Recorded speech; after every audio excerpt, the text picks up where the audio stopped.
The Galactic Council's chambers, an arena of floating platforms and shimmering holograms, fell silent as the final vote was cast.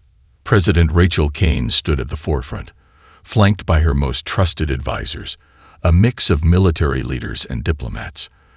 Their faces were a mask of professionalism, but behind their eyes, a storm was brewing. The tension in the air was palpable. This was supposed to be Earth's moment to join the galactic community as equals, not as outcasts. But the Zinkiri, an insectoid species whose influence within the council was formidable, had engineered a masterful political maneuver. Their accusations were sharp and unfounded, painted with the kind of fear and disdain that had long been brewing toward humanity's rapid technological advancements. A single orchestrated report, falsely claiming that humanity's weapons programs had become dangerously unpredictable, set the stage for Earth's expulsion. The Council's decision was swift and brutal. Humanity is deemed unfit to be a member of the Galactic Council, the Council's speaker had declared, his voice echoing coldly across the chamber. Effective immediately, Earth's status is revoked.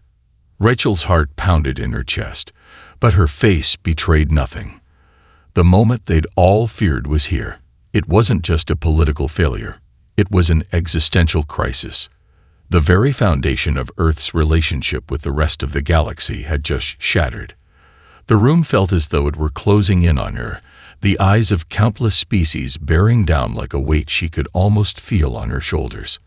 Outside the Council's chamber, Earth's spaceports and embassies were already under siege. Protests, some peaceful, others violent, broke out in various member systems. It didn't take long for the news to reach Earth itself, the truth of the Council's betrayal rippling through the human population with the force of a galactic tidal wave. Panic set in across the world's capitals, while others questioned whether the alien decision-makers had simply seen humanity's potential as a threat too great to allow unchecked. In the aftermath of the vote, President Kane found herself alone in the secure war room aboard the Terra 1, Earth's most advanced space station. The high-tech holographic displays flickered dimly in the room, showing only the grim aftermath of the decision. Her military leaders, having fought tooth and nail to avoid this outcome, were still digesting the ramifications. Kane's mind raced. The weight of it all was suffocating. Earth had been ostracized from the very systems that it had helped build. But Kane knew one thing. Earth would not go quietly into the dark abyss of galactic exile. The people of Earth had faced challenges before, more internal strife, wars, and disasters than any other species in the galaxy had endured, and they had always overcome them. But this time, the threat was existential. It wasn't just about surviving. It was about proving humanity's place among the stars, on their own terms. "Get me the heads of the project teams," Kane said sharply, her voice cutting through the tense silence. "We're going to need more than just diplomacy now. We need a fleet. And we need it fast." In the bowels of Earth's most secretive laboratories, work had already begun. Scientists and engineers who had long been dismissed as dreamers, their ideas scoffed at by the Council's higher-ups, were now Earth's greatest hope. The Terran Dominion, as it would come to be called, was no longer a distant idea. It was now Earth's singular mission. Kane clenched her fists, the realization solidifying in her mind. Earth had been exiled, but it would rise, not just to survive, but to dominate. This was just the beginning. As Kane stared out of the war room's massive viewport, the glittering stars beyond seemed to mock her. But her resolve hardened. They had been cast aside, yes, but in the heart of every human now burned a fire that could never be extinguished, and that fire would forge their destiny. "Let them underestimate us," she muttered under her breath. "It will be their last mistake." In the months following Earth's exile from the Galactic Council, the mood on the planet shifted dramatically. What had once been a planet mired in uncertainty and fear had become a hub of frenzied activity. The call to arms was more than just a rallying cry. It was the foundation of Earth's future. Across the globe, Once dormant space programs were reignited, military strategists and scientists began working together with unprecedented cooperation, and a collective resolve began to form. The people of Earth, tired of being pushed to the fringes, were ready to prove their worth. The Genesis Initiative, a top-secret program born from the ashes of Earth's expulsion, became the beating heart of Earth's resurgence. Spearheaded by Dr. Eliza Graves, a former professor at the World Science Academy, the initiative sought to push the boundaries of humanity's technological capabilities. Her team, made up of a motley crew of engineers, physicists, and rogue tech experts, worked day and night in hidden facilities around Earth, combining salvaged alien technology with Earth's own advances. The Genesis engine, a faster-than-light (FTL) drive capable of outpacing any Council technology, was the project's crowning achievement, a beacon of humanity's ingenuity. The pace of progress was staggering. The newly formed Terran fleet was taking shape faster than anyone had expected. Spaceyards on the Moon, Mars, and in orbit around Earth were abuzz with activity as massive unorthodox ships were being constructed. These ships, designed for rapid construction and brutal efficiency, were unlike any the galaxy had seen. Their design reflected humanity's most primal instincts: adaptability, simplicity, and strength. They were built to survive, not just in the far reaches of space, but in the chaos of battle. Despite the urgency, however, the groundwork was far from perfect.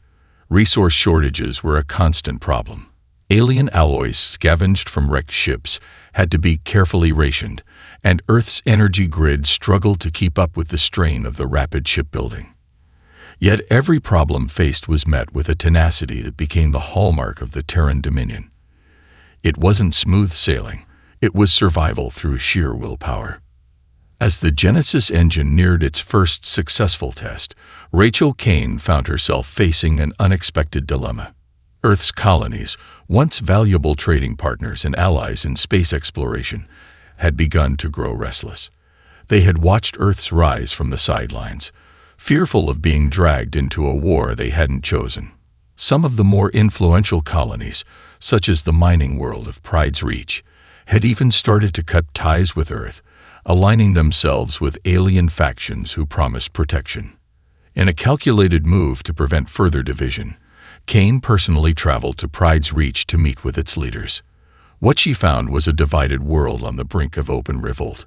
The leaders were wary of Earth's growing militarism and the costs of being associated with a fallen species. But when Kane spoke, her words were both passionate and pragmatic. "We are not asking for your loyalty," Kane declared in a broadcast that echoed across Pride's Reach's rugged landscape. "We are offering you a future. You can stand with us now, or you can face the Council's wrath alone. The galaxy will not look kindly on those who turn their backs on us." It wasn't just a speech, it was a challenge. Within hours, Pride's Reach leaders reluctantly agreed to maintain their alliance with Earth. Kane's reputation, already growing, now had substance.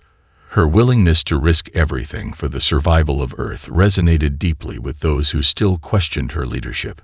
Back on Earth, the first ships of the Terran fleet were complete. They were no longer just a dream. They were real. The Vanguard-class dreadnoughts, designed for both offense and defense, were poised to be humanity's first true weapon in the galactic arena. These ships were not sleek or elegant like the vessels of the Council. They were brutal and imposing, built to intimidate. But the most important moment was the Genesis engine test. As the engine hummed to life on the launch pad at the Lunar Ascendant Base, Dr. Graves looked to the stars, knowing that the success of the engine would mark the beginning of humanity's true independence. As the ship, christened Liberty's Dawn, vanished into the warp, humanity held its breath. The test was a success. The engine worked. For the first time in centuries, Earth stood not as an outcast, but as a rising power ready to seize its own destiny. The moment Earth's first successful test of the Genesis engine had concluded, the galaxy's balance had shifted.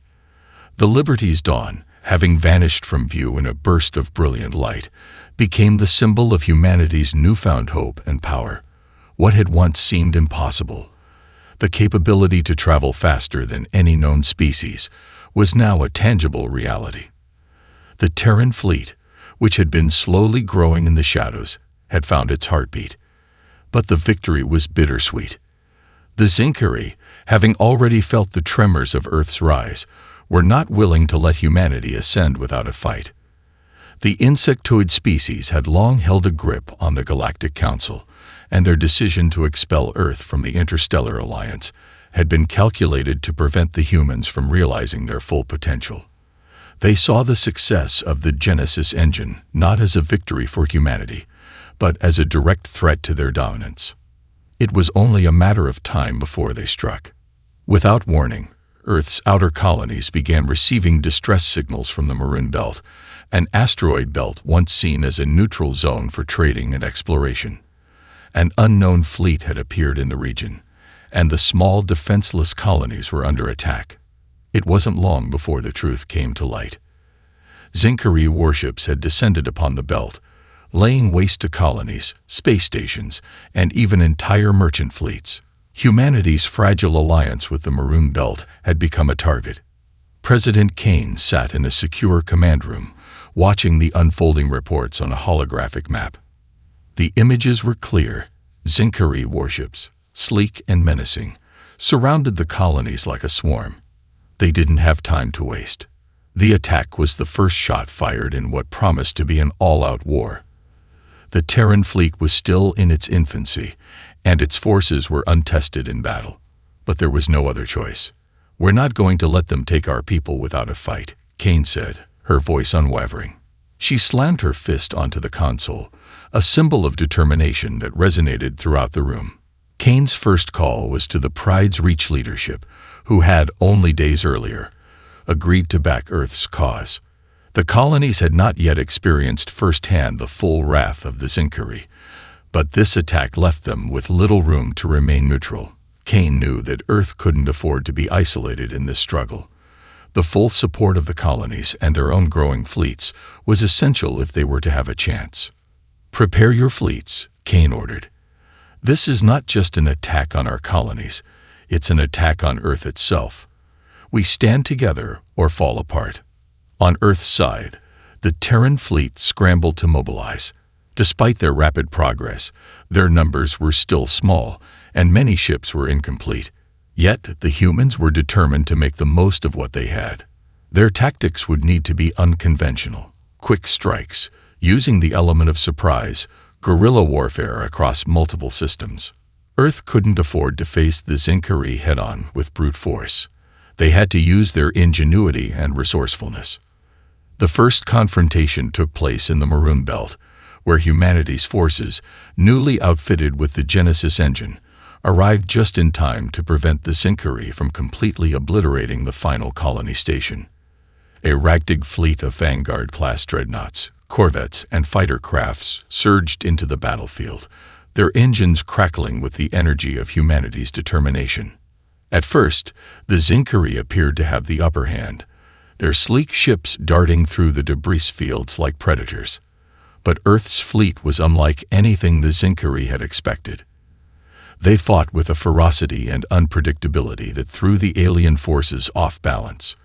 Earth's commanders, aware that they were outmatched in raw power, relied on swift tactics: hit-and-run assaults, targeted strikes at weak points, and an effective use of holographic decoys and disruptor weapons. The battle quickly turned into a chaotic dogfight that had both sides scrambling to adjust. In the thick of it, Commander Marcus Holt, one of Earth's brightest tacticians, led a daring maneuver. His fleet of fighters, each equipped with stealth modules scavenged from fallen ships, snuck behind enemy lines and launched a surprise attack on the Zinkari flagship. The flagship, though heavily armored, wasn't prepared for the ferocity and ingenuity of humanity's attack. They punched a hole through its defenses, crippling the ship's ability to communicate and coordinate the Zinkari forces. It wasn't an overwhelming victory, but it was a clear message. Earth wasn't to be underestimated. After hours of relentless battle, the Zinkari withdrew, licking their wounds. Humanity had survived the first wave of assault, And more than that, they had struck a blow for independence. The Maroon Belt, though battered, remained in humanity's hands. Kane stood on the bridge of the Terra One, staring out into the vast unknown of space. The war had only just begun, and she knew that it would test humanity in ways they hadn't imagined. But now, Earth had made its mark. The galaxy would remember their name. The brief but brutal conflict in the Maroon Belt had sent shockwaves across the galaxy. The Zinkari, once confident in their superiority, now found themselves facing a new reality. Earth, though young in the art of warfare, had proven capable of striking back with a level of cunning that their alien adversaries had underestimated. But even as Earth celebrated its first victory, a greater battle loomed on the horizon, one that would decide the fate of humanity and its burgeoning dominion. In the aftermath of the Maroon Belt battle, President Rachel Kane called an emergency council meeting aboard the Terra One. The mood in the room was tense, even with the victory still fresh in everyone's minds. While their success had bought Earth time, the truth was that the Zinkari would not stop. They would come back, stronger and more organized. The galaxy's power structures, already fracturing with the loss of Earth, were in flux. Earth needed more than just survival. It needed to go on the offensive, to shift the balance of power in their favor. But how? The answer came from an unexpected source. Dr. Eliza Graves, the genius behind the Genesis engine, had spent weeks analyzing the remnants of Zinkari warships, extracting knowledge from their tech in ways that many believed impossible. In a private meeting with Kane, she revealed a startling breakthrough. She had discovered the Zinkari's vulnerability, a flaw in their neural network systems, a weakness they had managed to keep hidden. Zinkari ships, while formidable, relied heavily on centralized command systems that could be disrupted with the right technology. If we can exploit this flaw, Graves explained, her voice a mix of excitement and determination, we can turn their fleet against itself. A few well-placed strikes on their command ships will create chaos in their ranks, giving us an opportunity to strike at their heart. It was a gamble, a massive one. But the more Kane thought about it, the more she realized that Earth had nothing to lose. They couldn't just defend their colonies, they needed to cripple the Zinkari war machine. With this knowledge in hand, Kane ordered a daring new strategy. The Terran fleet, now reinforced with fighters, bombers, and new Vanguard-class dreadnoughts, would launch a covert operation. Small, agile strike teams would infiltrate Zinkari-controlled space and deploy a new wave of disruptor technology, designed to target the neural networks of the Zinkari's command vessels. It was a dangerous plan, and failure could mean the complete destruction of their forces, but success could potentially turn the tide of the war. The operation, codenamed Operation Ghost Strike, was set into motion with precision and secrecy. The Liberty's Dawn led the charge, a ship now renowned not only for its speed, but for its ability to carry out missions behind enemy lines. As it slipped into the Zinkari-controlled sector, Earth's fleet remained in the shadows, watching, waiting for the right moment to strike. The strike teams, aboard specially designed stealth vessels, navigated through asteroid fields, cloaking themselves from Zinkari detection. Their target was clear, the Zinkari mothership, the heart of the enemy's command structure, located in a remote system beyond the reach of most galactic fleets. The mission was simple: disrupt the mothership's central command, triggering a cascade failure of their fleet's communication systems. As the strike teams closed in on their target, an unexpected challenge arose. The Zinkari had anticipated an attack. Their fleets, more scattered than before, had begun to deploy countermeasures in key locations. One by one, the strike teams encountered resistance, small but deadly patrols, prepared for intruders. The tension was palpable as humanity's forces engaged in skirmishes, fighting for every inch of ground. But despite the setbacks, the Terran forces pressed on, undeterred. Commander Marcus Holt, leading the assault, saw the stakes in front of him. The success of this mission meant not only the survival of Earth's colonies, but also the start of humanity's reclamation of its place in the galaxy. His fleet's fighters launched their final wave toward the mothership, their weapons blazing through the dark expanse of space. The battle for the Zinkari flagship was brutal. For hours, it was a deadly game of cat and mouse as the Terran fleet evaded the overwhelming strength of the Zinkari. But as the strike teams infiltrated the mothership's defenses, they triggered the first wave of the disruptor technology. The Zinkari mothership's command system collapsed in an instant, sending waves of confusion through the Zinkari ranks. The once invincible fleet began to fall into chaos, with ships firing at each other and falling into disarray. The tide had turned. As the Zinkari retreated, battered and disoriented, Earth's fleet emerged victorious once again, though it had not come without cost. The damage to their own forces was considerable, but the loss of the Zinkari's command structure was a turning point. The victory was a hard-won one, but it sent a clear message. Earth was no longer just a victim of galactic powers. It was a force to be reckoned with. In the war room aboard the Terra 1, Kane stared at the holographic map of the galaxy, her mind calculating the next move. Earth had proven it could fight back. Now, it was time to lead the charge for a new galactic order. The shockwaves of the Zinkari fleet's collapse reverberated across the galaxy. For the first time since Earth's exile, there was a sense of uncertainty among the galactic powers. The once unquestioned dominance of the Zinkari had been shattered by a species they had long considered beneath them. But that same victory bred new challenges. With Earth now emerging as a significant force, the galaxy's other powers, many of whom had long watched humanity with skepticism or disdain, began to take notice. The balance of power was shifting again. Rachel Kane sat in the war room aboard the Terra 1, the holographic display in front of her showing the political and military landscape of the galaxy. The Zinkari, though reeling from their loss, had not been entirely defeated. They had retreated to their homeworld, licking their wounds and rebuilding, but it was clear their next move would be decisive. They would not let humanity's challenge go unanswered. But it wasn't just the Zinkari that posed a threat. The Varthex Consortium, a coalition of merchant guilds and military contractors, had watched Earth's rise with growing apprehension. Their fleets, bolstered by vast resources and highly advanced technology, were formidable. The Varthex had no allegiance to the Galactic Council, and their interest in Earth was purely strategic. Would they ally with Earth, seeing potential in an upstart human power, or would they move to crush Earth before it could threaten their profits? The most unexpected player, however, was the Siphron Empire, an enigmatic and isolationist species that had been hidden away in the farthest reaches of the galaxy. The Siphrons had always maintained a strict neutrality in galactic politics, their empire thriving quietly away from the turmoil.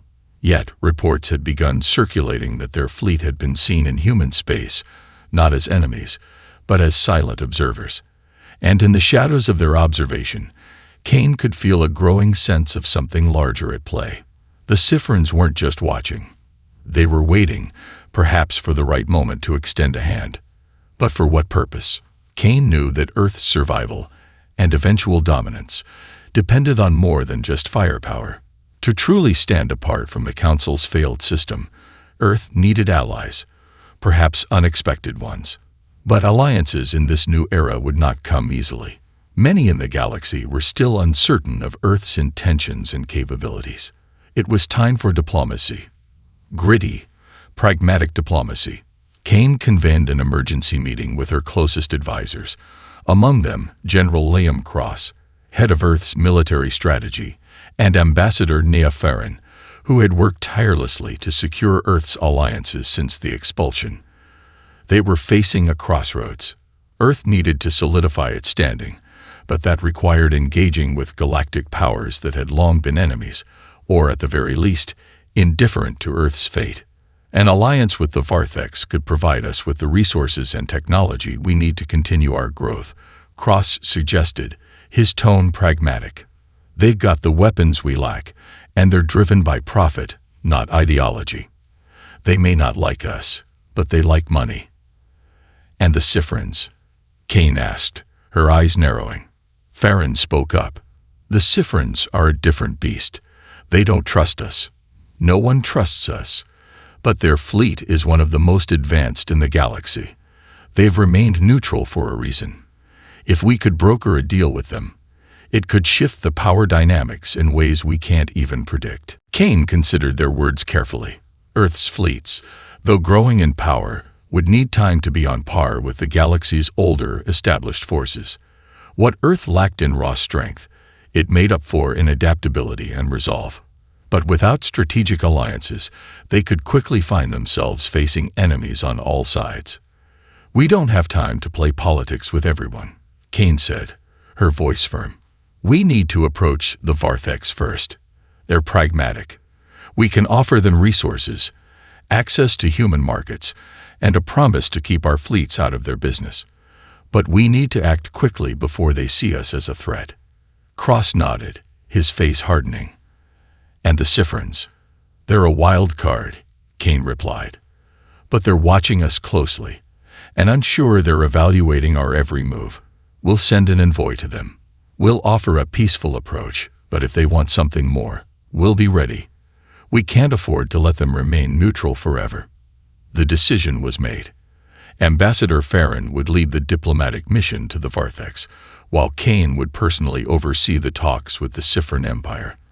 The stakes had never been higher, and Kane knew that if either of these factions turned against Earth, it could mean the end of their nascent dominion. But if Earth could make these alliances work, it would be a different galaxy by the time the dust settled. As the meeting concluded, Kane stood at the window of the war room, gazing out at the stars. Earth had been exiled, written off as a failure. But now, humanity was on the precipice of something far greater.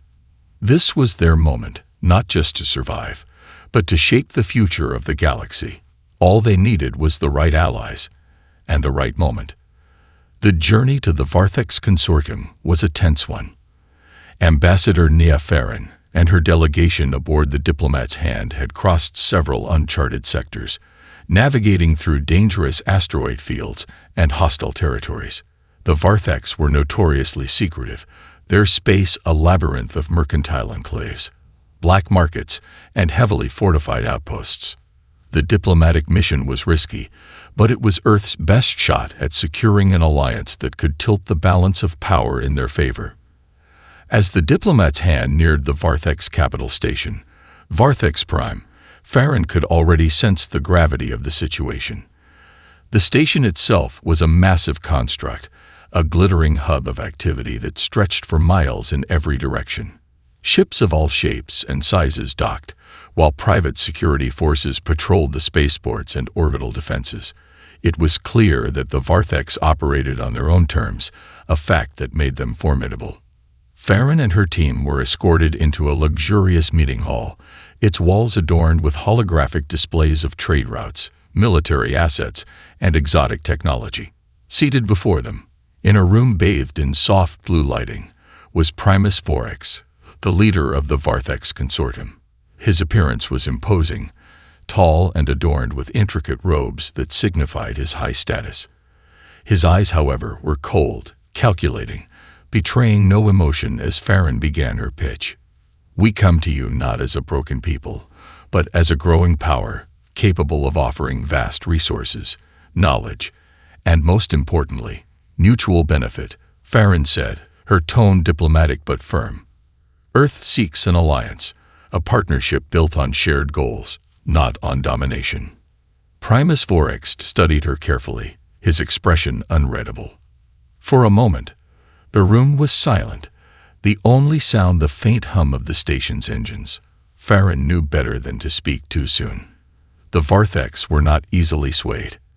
They valued profit above all else, but they also respected power, and they saw Earth's potential, its rapid military advancements, the tenacity of its people, and its undeniable progress since their exile. We have observed Earth's rise. Vorax spoke, his voice smooth yet carrying an underlying threat, and we find it intriguing. But an alliance with us is not without its cost. The Varthex do not make deals lightly. You are not the first power to attempt such a union, and you will not be the last. Farron leaned forward, sensing the opportunity. We know the value of your resources, your fleets, and your trade networks. Earth can offer access to new, uncharted territories and a fresh market for Varthex goods. Our technology, while still in development, is unique, and our drive to expand is unmatched. The tension in the room deepened. Farron could feel Vorex's gaze sharpening, as if measuring every word she spoke. What you offer is interesting, Ambassador Farron, but not enough. You forget, the Varthex are not desperate. We are not looking for just a trade agreement or another mercenary alliance. We want something more, something that speaks to our position as the foremost power in this quadrant. Farron's mind raced. The Varthex were known for their manipulative tactics, their propensity to extract as much as they could in any deal. They would want something more than just trade routes and technology, likely something that would give them leverage over Earth. What do you want then? Farron asked, her voice calm, but with a hard edge. Vorex's eyes glimmered with a predatory gleam. In exchange for an alliance, we require your assistance in a more delicate matter. A competitor of ours, the Sovari Combine, is encroaching on our territory. They've begun to destabilize the trade lanes near the Crimson Nebula. We wish to eliminate this threat without drawing too much attention to our involvement. The request was a test. Vorex wanted to know if Earth would be willing to engage in shadow conflicts, using their new alliance to further the consortium's interests. Farron could sense the weight of the decision before her. Earth had no choice but to accept or risk losing the Varthex as an ally altogether. We'll support you, Farron said after a pause, her resolve hardening. But understand this, Earth's loyalty isn't for sale. We'll never become a pawn in anyone's game. Our future is our own. Vorex smiled, his cold eyes narrowing. We shall see, Ambassador. We shall see. As Farron and her team left the meeting hall, she knew that Earth's alliance with the Varthex was not one of trust, but of necessity. The deal had been struck, but the price was steep. Earth would be pulled into the shadows of galactic conflict, forced to carry out missions that blurred the lines between diplomacy and warfare. But there was no turning back now. The stakes had been raised, and Earth's future was tied to alliances that were far from simple. As the diplomat's hand departed Varthex Prime, Farron glanced at the stars ahead. Earth's journey into the heart of galactic power had only just begun, and the path forward would be fraught with dangerous choices. The Sovari Combine was a name that carried weight in the underworld of the galaxy. A ruthless faction with ties to covert military contractors, mercenaries, and arms dealers, the Sovari operated in the shadows, destabilizing systems to enrich their coffers and expand their power. Their brazen moves into the Crimson Nebula, a vital trade route for both the Varthex and other galactic powers, threatened the entire economic infrastructure of the region. For the Varthex Consortium, this was an affront that couldn't be tolerated. But for Earth, it was more than a political maneuver. It was the first test of their new alliance. Ambassador Nia Farron had returned from her mission to the Varthex Prime with a heavy heart. She had secured the alliance, but at a cost that would demand significant sacrifices. The Varthex were no strangers to manipulation, and their request for Earth to intervene in the Sovari Combine's operations came with far-reaching implications. This wasn't just about defending a trade lane. It was a political gambit, one that would entangle Earth deeper into the web of galactic conflict. And while the Varthex were allies now, Farron knew that trust had not been fully earned. In the dark, quiet confines of the Terra One's war room, Farron stood before a holographic map of the Crimson Nebula, analyzing the data. The Sovari Combine had established fortified bases along the outer rim, and their fleet movements indicated they were preparing for something far more dangerous than simple piracy. Earth's military assets, though bolstered by their new partnership, were not yet in a position to face off against a well-coordinated enemy. We can't just send a few ships and hope for the best, General Liam Cross said, his voice grim as he studied the same map. The Sovari are well equipped, and they won't hesitate to engage in asymmetrical warfare. We need a precise strategy, something more than just a frontal assault. Farron nodded, acknowledging the risks. But we're not just fighting the Sovari. The Vartheks expect us to eliminate them swiftly, and that's the test. If we fail, they'll question our worth as an ally. If we succeed, it might cement Earth's place in the galaxy's power structure. Commander Marcus Holt entered the room, his demeanor confident but with the same understanding of the stakes. We've studied the Sovari's tactics. They use hit-and-run tactics, always preferring to fight in smaller groups, never engaging head-on unless they have overwhelming numbers. But they're vulnerable in one area, their supply lines. Cross looked at Holt with a sharp interest. You're suggesting we cut them off? Yes, Holt said. We can deploy a decoy operation, draw their fleet into a false engagement, while our strike team disables their supply convoys. If we hit them in their weak spots, we'll have them on the defensive. We'll keep them guessing, unsure where the next blow will come from. Farron weighed the options, her mind calculating the risks. If they took this route, Earth would have to be swift, precise, and avoid direct confrontation for as long as possible. It would mean playing a dangerous game of deception with a foe that thrived in chaos. But this was the only strategy that had a chance of success. She turned to Cross and Holt. Make it happen. I want the strike teams ready within the next 48 hours. The operation was set into motion quickly. The Terra 1 would lead the decoy fleet, drawing the Sovari forces toward a heavily fortified asteroid belt. Meanwhile, a covert team aboard Vanguard-class ships would slip behind enemy lines, using stealth technology to disable Sovari supply lines. The goal was to cripple their ability to resupply and reinforce before they even realized what was happening. The days leading up to the operation were filled with tension as Farron and her team worked tirelessly to prepare. They knew that this mission was not just about the success of the alliance with the Vartheks. It was about showing the galaxy that Earth could not only survive but thrive in the most hostile environments. As the strike teams launched into the Crimson Nebula, the first stage of the plan went smoothly. The Sovari, confident in their intelligence, fell for the decoy maneuver. They engaged the Terra 1's fleet, thinking it was their primary target. But Earth's real objective was unfolding in the shadows. The covert team successfully disabled a critical portion of the Sovari's supply fleet, setting off a chain reaction that disrupted their communication and logistics. The Sovari found themselves isolated, unable to regroup effectively. The Earth forces struck with surgical precision, forcing the Sovari to retreat, their plans in disarray. For the first time, Earth's forces had executed a perfect mission, one that not only weakened the Sovari, but sent a message to the galaxy. Earth was no longer a fragile, exiled power. They had become a player on the grand stage. But as Farron watched the aftermath unfold, she knew the peace they had earned was temporary. The Sovari would return, and the Vartheks, though impressed, would continue to test Earth's loyalty. This victory had shifted the tide, but Farron understood that the true war was only beginning. The aftermath of the Sovari Combine's defeat echoed through the galaxy. Earth's strike had been swift and decisive, crippling one of the most notorious factions in the galaxy with minimal casualties and maximum impact.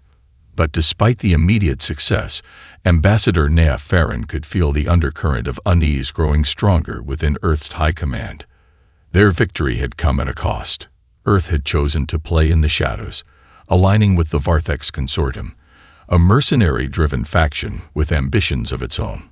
The path ahead was uncertain, and Farron knew that the momentary victory would soon be tested by the larger questions of morality, loyalty, and survival. As she stood aboard the Terra 1, looking out at the vastness of space, Farron pondered the road Earth had chosen.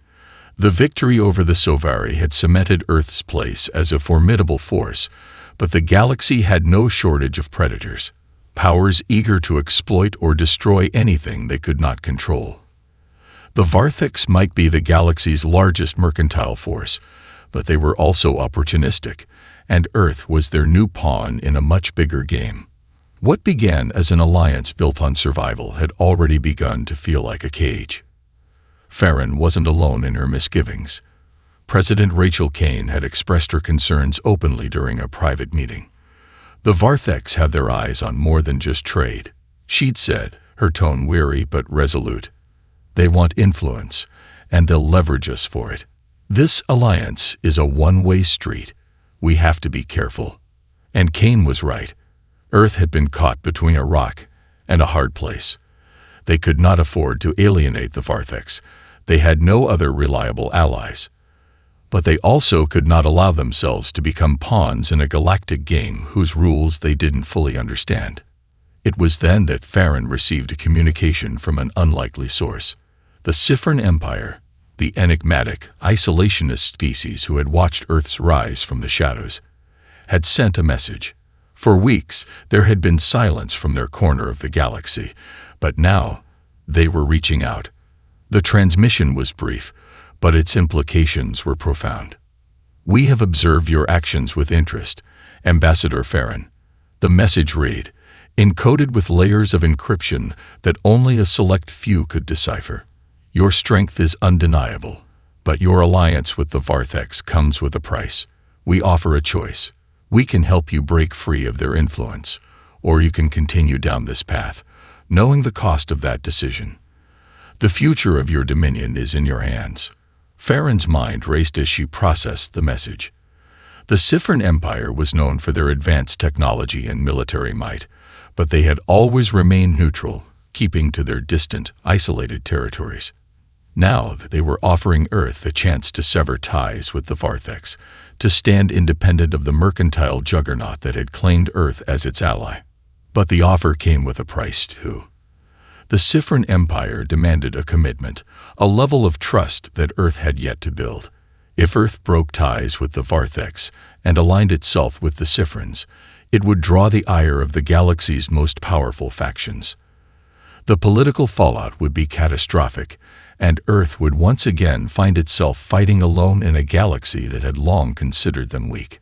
As the diplomatic council convened aboard the Terra One, Farron faced a dilemma unlike any other in her career. The Vartheks had given Earth strength, resources, and a foothold in the galaxy. But at what cost? Would the Siphons be a better ally, offering Earth true autonomy, or would they drag humanity into their own web of secrecy and isolation? As the council members debated, Farron remained silent. The Vartheks had given Earth a chance to rise from the ashes, but the price was steep. Could they afford to break free of that hold? The Siphon offer was enticing, but also dangerous. The stars outside the Terra One seemed distant and cold, as though reminding her that the galaxy was vast and indifferent to the choices humanity made. Earth's future was still unwritten, but Farron knew one thing for certain.